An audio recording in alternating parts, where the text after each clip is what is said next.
शुरू करता हूँ अल्लाह के नाम से जो बड़ा मेहरबान और नहायत रहम करने वाला है। अस्सलाम वालेकुम दोस्तों, आप देख रहे हैं हकीकत सरेआम और मैं हूँ आपका होस्ट इब्ने पाशा। दोस्तों, गिलगित बिल्तिस्तान से नतायज जाने का सिलसिला जारी है। अब तक की इतलात के मुताबिक पीटीआई लीड कर रही है हस्बे तवक्का। दूसरे नंबर पर जो पार्टी नज़र आ रही है वो पीपल पार्टी है। तीसरे नंबर पर आज़ाद उम्मीदवार हैं। मगर यहाँ पे हैरत की बात यह है कि मुस्लिम लीग नून सबसे पीछे है। हालांकि मरियम नवाज ने यहाँ ज़बरदस्त कैंपेन चलाई थी, मगर हालात से अंदाज़ा है कि नवाज शरीफ के बयानियों को लोगों ने मुस्तरद कर दिया है। मज़ीद ऐसी वीडियोस के लिए हमारे चैनल को सब्सक्राइब करें और बेल आइकॉन का बटन दबाना मत भूलिएगा ताकि आपको इसी तरह नई वीडियोस मिलती रहें।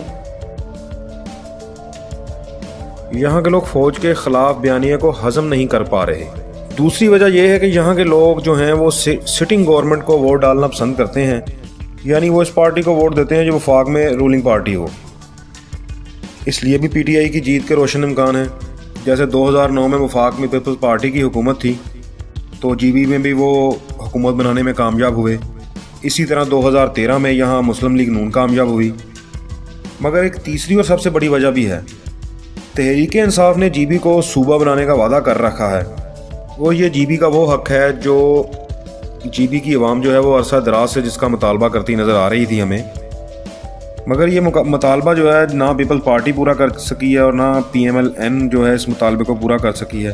तो ये भी एक बहुत बड़ा फैक्टर हो सकता है गिलगित बिल्तिस्तान में पीटीआई के जीतने का। मगर सबसे हैरतनाक बात जो है वो ये है कि पीपल्स पार्टी जो है वो यहाँ पे बड़ा टफ टाइम दे रही है पीटीआई को।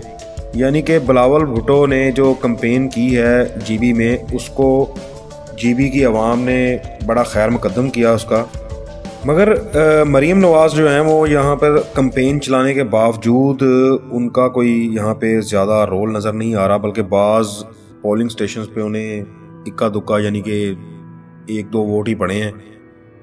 तो ये बड़ी मुस्लिम लीग नून के लिए बड़ी हैरतनाक बात हो सकती है, क्योंकि वो यहाँ पे पिछली हुकूमत उनकी थी।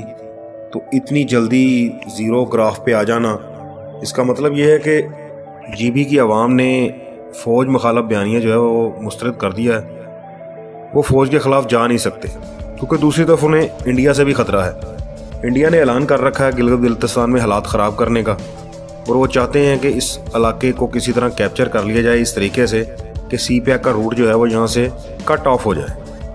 तो ये सारी सूरत हाल है इस वक्त। बाकी जैसे जैसे इतलात आएंगी आपके साथ शेयर करते जाएंगे। वीडियो पसंद आए तो लाइक करें, शेयर करें, कमेंट करें। शुक्रिया।